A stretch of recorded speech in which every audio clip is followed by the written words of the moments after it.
over her death, given the passage of time. And time is what I need too, before I challenge him for my rightful place. The priest suddenly coughs, a racking, aching sound that turns my attention back to him. He looks as though he wants to weep. I stare at him until he regains his composure. Then he begins to shake his head. I know now what he's thinking. The thought is there, on his face, for everyone to see. The Kincaid woman has shamed them all. God help me, I must not laugh. Chapter 1. England, 1102. They said he killed his first wife. Papa said maybe she needed killing. It was a most unfortunate remark for a father to make in front of his daughters, and Baron Jamison realized his blunder as soon as the words were out of his mouth. He was, of course, immediately made sorry for blurting out his unkind comment. 3 of his 4 daughters had already taken to heart the foul gossip about Alec Kincaid. They didn't much care for their father's view on the atrocity either. The Baron's twins, Agnes and Alice, wept loudly, and, as was their particularly irritating habit, in unison as well, while their usually sweet-tempered sister Mary marched a brisk path around the oblong table in the great hall, where their confused father sat slumped over a goblet of guilt-soothing ale. In between the twins' noisy choruses of outrage, his gentle little Mary interjected one sinful tattle after another she'd heard about the Highland warrior who would be arriving at their home in a paltry week's time. Mary, deliberately or nay, was stirring the twins into a full lather of snorting and screeching. It was enough to try the patience of the devil himself. Papa tried to give the Scotsman his full defence. Since he'd never actually met the warrior, or heard anything but ill, unrepeatable rumours about the man's black character, he was therefore forced to make up all his favourable remarks. And all for naught.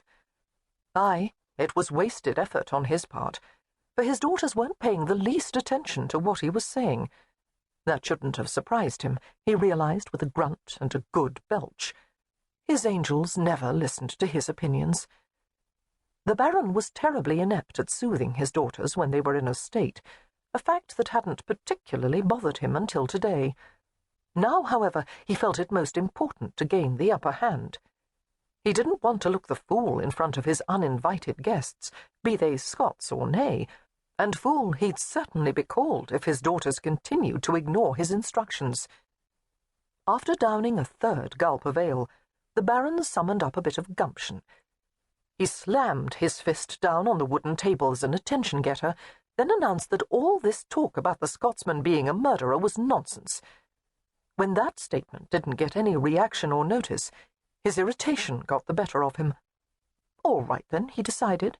If all the gossip turned true, then mayhap the Scotsman's wife had been deserving of the foul deed. It had probably just started out as a proper thrashing, he speculated, and, as things had a way of doing, the beating had gotten a wee bit out of hand. That explanation made perfectly good sense to Baron Jamison. His comments gained him an attentive audience, too, but the incredulous looks on his daughters' faces weren't the result he'd hoped to accomplish. His precious angels stared at him in horror, as if they'd just spotted a giant leech hanging off the tip of his nose. They thought him daft, he suddenly realized.